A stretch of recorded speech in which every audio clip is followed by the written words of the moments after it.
Milky mist பன்னீர்.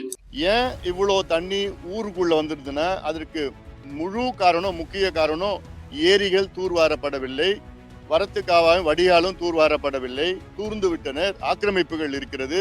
இது ஏதோ திடீரென்று வந்தது கிடையாது, இது தொடர்ச்சியான ஒரு சம்பவம். இந்த சில பகுதிகளில் முகாம்கள் நடத்திருக்கிறார்கள். முகாம்களை அங்க சரியான முறையில வசதிகள் இல்லை, கழிப்பறைகளும் எதுவும் கிடையாது. அதனால அங்க முகாம்கள் யாரும் போக மாட்டாங்க. அவங்க வீடுகளில் நிவாரண பொருள் கொடுக்கணும். ஏன்னா பல பகுதியில் குழந்தைகளுக்கு பால் கூட கிடையாது, குடிக்கிறது தண்ணி இல்லை, சாப்பாடு கிடையாது. அரசாங்கம், மத்திய அரசும் சரி, மாநில அரசும் சரி, கடைபிடிக்க வேண்டியது முன்னெச்சரிக்கை நடவடிக்கைகள். அதில் முக்கியமானதுன்னா வானிலை அறிவிப்புகள். வானிலை அறிவிப்புகள் துல்லியமாக இருக்கணும். அது இருந்தாதான் மக்களும் திட்டமிடலாம், அரசும் திட்டமிடலாம். வானிலை அறிவிப்பு ஏதோ பொதுவா அங்க மழை பெய்யலாம், இங்க மழை வரலாம், இங்க பெய்ஞ்சாலும் பெய்யலாம், இங்க காற்று அடிக்கும் அப்படின்னு சொன்னா ஒன்னும் திட்டம் பண்ண முடியாது, முன்னெச்சரிக்கை நடவடிக்கை முடியாது. நேற்று பாத்தீங்கன்னா திருவண்ணாமலையில அவ்வளவு மழை பெஞ்சு அங்க சரிவு ஏற்பட்டிருக்குது, கல்லு சரிஞ்சு இந்த வீட்டுல இருந்து மீட்க முடியாத ஒரு சூழல் இருக்கிறது. இதெல்லாம் அங்கேயே ஒரு சம்பவம் இப்பதான் வெளியில வந்துட்டு இருக்கு. திண்டிவன ஏரிக்குள்ள பேருந்து நிலையம் தெரியுது, இதுதான் ஏரி, இது பேருந்து நிலையம். எத்தனையோ தீர்ப்புகள், உயர் நீதிமன்றம், உச்ச நீதிமன்றம் தீர்ப்புகள்லாம் இருக்கு, ஏரிக்குள்ள எதுவும் கட்டக்கூடாதுன்னு இருக்கு.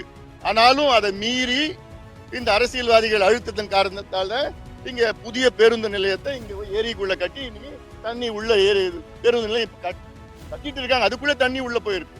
இப்போது புதிய அறிமுகம் ஆச்சி ஹோட்டல் சாம்பார் 50 கிராம் ரூபாய் 20 மட்டுமே. நிவாரண பணிகள் இன்னும் வேகப்படுத்த வேண்டும். பல ஊர்கள் துண்டிக்கப்பட்டிருக்கிறது. இன்னும் அங்கே எந்த அதிகாரியும் செல்லவில்லை என்று செய்திகள் வந்து கொண்டிருக்கின்றனர். இந்த பெங்கல் புயல் வந்த பிறகு தமிழக அரசு முழு கவனத்தை சென்னையிலே செலுத்தினார்கள். சென்னையில வெறும் 10 சென்டிமீட்டர் தான் மழை பெய்தது. ஆனால் தமிழ்நாட்டில் உள்ள வட மாவட்டங்கள், குறிப்பாக கடலூர், விழுப்புரம், கள்ளக்குறிச்சி, திருவண்ணாமலை, கிருஷ்ணகிரி, திருப்பத்தூர் மாவட்டம், தருமபுரி, சேலம் பகுதியில் எல்லாம் 50 சென்டிமீட்டருக்கு மேல் மழை பெய்திருக்கிறது. அதாவது ஓராண்டு தமிழ்நாட்டின் சராசரி மழை ஓராண்டு 950 மில்லிமீட்டர், இப்பொழுது பெய்திருக்கிறது 500 மில்லிமீட்டர். ஓராண்டு பெய்ய வேண்டிய மழை, அதில் பாதி மழை ஒரே நாளில் பெய்திருக்கிறது. இனி வரும் காலங்களில் காலநிலை மாற்றத்தால் இது போன்ற பல சம்பவங்கள் நிச்சயமா நடைபெறும். ஏன் இவ்வளோ தண்ணி ஊருக்குள்ள வந்துருதுன்னா அதற்கு முக்கிய காரணம் ஏரிகள் தூர்வாரப்படவில்லை, வரத்துக்காகவும் வடிகாலும் தூர்வாரப்படவில்லை, தூர்ந்து விட்டனர், ஆக்கிரமிப்புகள் இருக்கிறது. இது ஏதோ திடீரென்று வந்தது கிடையாது, இது தொடர்ச்சியான ஒரு சம்பவம். கடந்த 10-15 ஆண்டு காலமாக தமிழ்நாட்டில் உள்ள எந்த ஏரியும் தூர்வாரப்படவில்லை, குறிப்பாக நகரத்தில் உள்ள ஏரிகள். அதே போன்ற வடிகால் இல்லை. இப்போ உதாரணம் திண்டிவனம் எடுத்துக்கங்க. திண்டிவனத்துல கிடங்கல் ஏரி அது உடைந்து அதுல பார்த்தா ஆக்கிரமிப்புகளால வடிகால் பெரியதாக இல்லை, தண்ணி ஊருக்குள்ள வந்துடுச்சு. காவிரி பக்கம் ஏரியும் அந்த நிலையில் தான் இருக்கிறது. அதனால என்ன நடந்தது, திண்டிவனத்துல பார்த்தா நடு வீதியில தண்ணி வீதி ஆறாக மாறி இருக்கிறது. இது பல நகரங்களில், ஊத்தங்கரை போன்ற, கிருஷ்ணகிரி ஊத்தங்கரை போன்ற நகரங்களில் இதே போன்றுதான். நகரத்துக்குள்ள ஆறு ஓடிட்டு இருக்கு. இது அடிக்கடி நம்ம வரும் காலத்துல பார்க்க போறோம். ஏன்னா காலநிலை மாற்றம். அரசாங்கம் வேலைகளை வேகப்படுத்த வேண்டும் என இந்த சில பகுதிகளில் முகாம்கள் நடத்திருக்கிறார்கள். முகாம்களை அங்க சரியான முறையில வசதிகள் இல்லை, கழிப்பறைகளும் எதுவும் கிடையாது. அதனால அங்க முகாம்கள் யாரும் போக மாட்டாங்க. அவங்க வீடுகளில் நிவாரண பொருள் கொடுக்கணும். ஏன்னா பல பகுதியில் குழந்தைகளுக்கு பால் கூட கிடையாது, குடிக்கிறது தண்ணி இல்லை, சாப்பாடு கிடையாது. அதனால முதலமைச்சரும் அமைச்சர்கள் எல்லாம் அவங்களுடைய முழு கவனம் இப்போ மாவட்டங்கள், குறிப்பா வட மாவட்டங்கள், பாதிக்கப்பட்ட வட மாவட்டங்களில் அங்க செலுத்த வேண்டும். இப்போ பாத்தீங்கன்னா சாத்தனூர் அணை திறந்து அதுல பாத்தீங்கன்னா 1,65,000 கன அடி நீர் சாத்தனூர் அணையிலிருந்து திறக்கப்பட்டு இருக்கிறது. 1,65,000 கன அடி வினாடிக்கு. அதனால இப்போ தென்பெண்ணை மிகப்பெரிய வெள்ளம் காடா மாறி இருக்கு. தென்பெண்ணை ஆற்றுப்படுகை பகுதியில, கடலூர்ல பாத்தீங்கன்னா வெள்ளம்னா தென்பெண்ணையில, அதுல திருக்கோவிலூர் பகுதியில தேவனூர் ஊராட்சி, மானம்பூண்டி, அரங்கண்டன் நல்லூர் பேரூராட்சி, இந்த 3 ஊர்களும் வந்து துண்டிக்கப்பட்டு இருக்கிறது. காட்சிகள்லாம் எங்களுக்கு வந்திருக்கு. பாத்தீங்கன்னா அங்க 6 அடி உயரத்துல எல்லா வீட்லயும் தண்ணி இருக்கு. குடிக்கிறது தண்ணி இல்லைங்க. இது வரைக்கும் எந்த அதிகாரியும் போல. காரணம் என்ன சொல்றாங்கன்னா, முதலமைச்சர் எங்க மாவட்டத்துக்கு வந்திருக்கிறாரு, அதனால நாங்க எல்லாம் அங்க போக வேண்டியதா இருக்குன்னு சொல்லியிருக்கிறாங்க. அப்புறம் என்ன நம்ம பண்ணிட்டு இருக்கோம், என்ன நிவாரணம் பண்ணிட்டு இருக்கிறீங்க? இதுல முக்கியமானது என்னன்னா, அரசாங்கம், மத்திய அரசும் சரி, மாநில அரசும் சரி, கடைபிடிக்க வேண்டியது முன்னெச்சரிக்கை நடவடிக்கைகள். அதில் முக்கியமானதுன்னா வானிலை அறிவிப்புகள். வானிலை அறிவிப்புகள் வந்து துல்லியமாக இருக்கணும். அது இருந்தாதான் மக்களும் திட்டமிடலாம், அரசும் திட்டமிடலாம். வானிலை அறிவிப்பு ஏதோ பொதுவா அங்க மழை பெய்யலாம், இங்க மழை வரலாம், இங்க பெய்ஞ்சாலும் பெய்யலாம், இங்க காற்று அடிக்கும் அப்படின்னு சொன்னா ஒன்னும் திட்டம் பண்ண முடியாது, முன்னெச்சரிக்கை நடவடிக்கை எடுக்க முடியாது. இப்போ ஏன் இந்த ஃபெயிலியர் ஆஃப் தி கவர்மெண்ட் ஏன் சொல்றேன்னா, இவ்வளவு 50 சென்டிமீட்டர் மழை திருவண்ணாமலை பெய்ய போகுது, கடலூர்ல பெய்ய போகிறது, விழுப்புரத்துல பெய்ய போகிறது, தருமபுரியில, கிருஷ்ணகிரியில பெய்ய போகிறது என்று ஒரு முன்னெச்சரிக்கை சொல்லிருக்கணும், மக்கள்கிட்ட சொல்லிருக்கணும். சொல்லல. ஏன்னா அரசாங்கத்துக்கே தெரியல. அது இதுதான் ஃபெயிலியர் ஆஃப் தி கவர்மெண்ட். இது அப்புறம் இது தெரிஞ்சாதானே மக்களும் தயார் நிலையில இருப்பாங்க, அதிகாரிகளும் தயார் நிலையில இருப்பாங்க. அதனால இது ஒரு பக்கம் இருக்கணும். அடுத்தது உடனடியாக நிவாரண பணிகள் பண்ணணும். அடுத்தது கிட்டத்தட்ட பல லட்சக்கணக்கான ஏக்கர் பயிர் சேதம், குறிப்பாக நெல்லு தான் அதிகமா டெல்டா பகுதியில பொதுவா இருக்கும். இப்ப பாத்தீங்கன்னா விழுப்புரம், கள்ளக்குறிச்சி மாவட்டம், திருவண்ணாமலை மாவட்டம், கிருஷ்ணகிரி, தர்மபுரி, சேலம் இந்த பகுதி எல்லாமே வந்து பெரிய அளவுல நெல்லு பயிர் வந்து முழுகி பாதிக்கப்பட்டிருக்கிறது. அதுக்கு அரசாங்கம் வந்து அதாவது எந்த ஒரு கண்டிஷன் இல்லாம அன்கண்டிஷனலா அந்த விவசாயிகளுக்கு வந்து உதவி செய்ய வேண்டும், நிவாரணம் வழங்க வேண்டும். அதற்கு பயிர் சேதத்திற்கு நிவாரணம் வழங்க வேண்டும். நேற்று பாத்தீங்கன்னா திருவண்ணாமலையில அவ்வளவு மழை பெஞ்சு அங்க வந்து சரிவு ஏற்பட்டிருக்குது, கல்லு சரிஞ்சு இந்த வீட்டுல இருந்து மீட்க முடியாத ஒரு சூழல் இருக்கிறது. இதெல்லாம் அங்கே ஒரு சம்பவம் இப்பதான் வெளியில வந்துட்டு இருக்கு.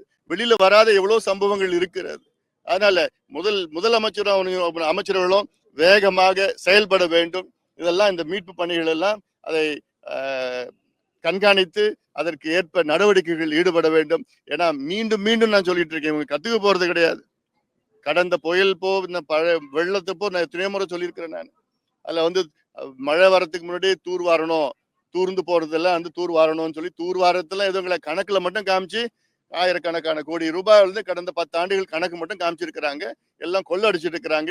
அங்க கிரவுண்ட்ல எதுவும் நடக்கல. கிரவுண்ட்ல நடந்ததுன்னா தண்ணி மட்டும் ஃப்ரீயா போயிட்டு இருக்கிறோம். ஒரு உதாரணம், என் பின்னாடி இருக்கிற திண்டிவனம் அரசு பேருந்து நிலையம், புதிய பேருந்து நிலையம் கட்டிட்டு இருக்கிறாங்க. இது எங்க கட்டுறாங்க பாத்தீங்கன்னா, இது வந்து ஏரிக்குள்ள கட்டுறாங்க. திண்டிவன ஏரிக்குள்ள பேருந்து நிலையம் பார்த்தா தெரியுது. இதுதான் ஏரி, இது பேருந்து நிலையம். இதற்கு நான் 26/7/2023 அன்று மாவட்ட ஆட்சியருக்கு கடிதம் போட்டேன். இது மாதிரி கட்டாதீங்க, இங்க வெள்ளம் வரும், இது ஏரி வந்து முக்கியமானது, நம்ம பாதுகாக்கணும், வருகின்ற காலத்துல கடுமையான பாதிப்பு வரும், இதெல்லாம் சொல்லியும் ஆட்சியாளர் வந்து கேட்கல. ஏன்னா இது வந்து அரசியல்னா என்ன, அரசியல் கட்சிக்காரங்க வந்து மாத்திட்டு அவங்க இந்த பேருந்து நிலையத்தை சுத்தி இடத்தை வாங்கி போட்டாங்க. இடத்தை வாங்கி போட்டதுனால அவங்க வந்து எல்லாம் கூட்டா சேர்ந்துக்கிட்டு இங்கதான் பேருந்து நிலையம் கட்டணும்னு ஒரு முடிவு பண்ணிருக்காங்க. இது வந்து ஊழல், மிகப்பெரிய ஊழல். அவங்க சொந்த சுயநலத்திற்காக ஏரிக்குள்ள யாராவது கட்டுவாங்களா? எத்தனையோ தீர்ப்புகள், உயர்நீதிமன்றம், உச்ச நீதிமன்றம் தீர்ப்புகள்லாம் இருக்கு, ஏரிக்குள்ள எதுவும் கட்டக்கூடாதுன்னு இருக்கு.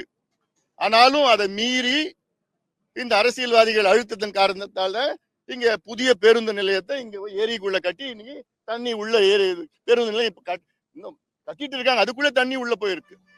அப்ப கட்டி முடிச்சதுக்கு அப்புறம் என்ன நிலையில இருக்கும் பாருங்க. அப்போ இது கண்டிக்கத்தக்கது. இதுக்கு நடவடிக்கை முதலமைச்சர் எடுக்கணும். இந்த பேருந்து நிலையம் இங்க வரக்கூடாது, இது ஏரியாவே இருக்கணும்.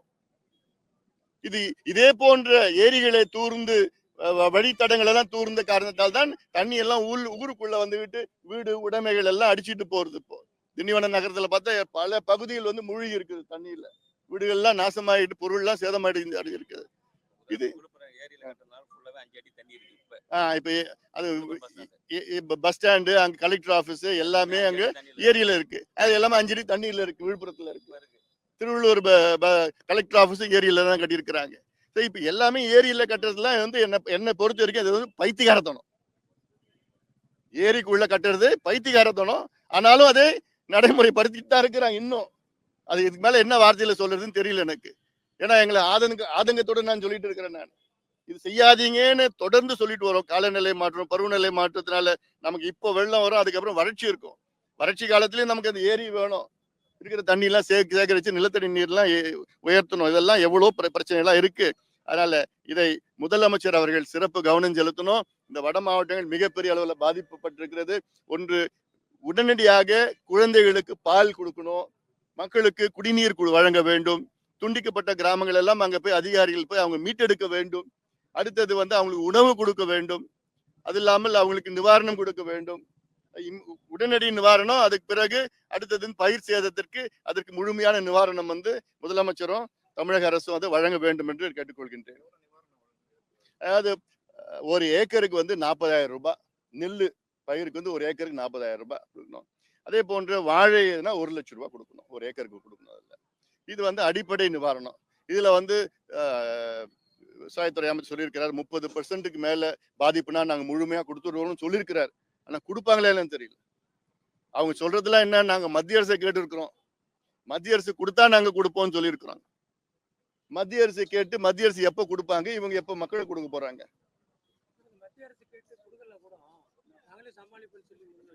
அப்படிதான் சொல்லணும், அப்பதான் இருக்கணும். ஏன்னா இங்க தமிழ்நாட்டுல பாத்தீங்கன்னா ஆண்டு பட்ஜெட் 4 லட்சம் கோடி, கிட்டத்தட்ட ஒரு 4 லட்சம் கோடி பட்ஜெட் போடுற தமிழக அரசு எல்லாத்துக்கும் மத்திய அரசு எதிர்பார்க்க சொல்லக்கூடாது. இங்கேயே வந்து அதற்கு முன்னெச்சரிக்கை நட. ஏன்னா நான் பல முறை இது தொடர்ச்சியா வரப்போகுது. இந்த புயல் இருக்கு, இன்னும் ஒரு புயல் கூட வந்தா வரலாம், இன்னும் 2 புயல் வந்தா வரலாம். ஏன்னா அடுத்தது புயல் வரதான் இருக்கிறது. காலநிலை மாற்றம், கிளைமேட் சேஞ்ச், குளோபல் வார்மிங்னால உலகம் முழுவதும் புயல்கள். இந்த புயல் பெங்கல் புயல் வந்து கொஞ்சம் சிறிய அளவு புயல். ஏன்னா இதுக்கப்புறம் சூப்பர் ஸ்ட்ரைக்லான், சூப்பர் ஸ்டார்ம்லாம் வருது. அது நல்ல வேலை அது வரல. அதனால இதுல வந்து மழை வந்திருக்கு, ஓரளவுக்கு எல்லா ஏரிகளும் நிரம்பி இருக்கு, அது ஒரு நல்லது நடந்திருக்கு. ஆனாலும் அதனால பாதிப்பு மக்களுக்கு ஏற்படுத்தாம பாத்துக்கணும். அதற்கு நான் நடவடிக்கை எடுக்க வேண்டும். இப்போது புதிய அறிமுகம் ஆச்சி ஹோட்டல் சாம்பார் 50 கிராம் ரூபாய் 20 மட்டுமே. மில்கி மிஸ்ட் பன்னீர். மின்னம்பலம்.com தமிழின் முதல் மொபைல் பத்திரிகை.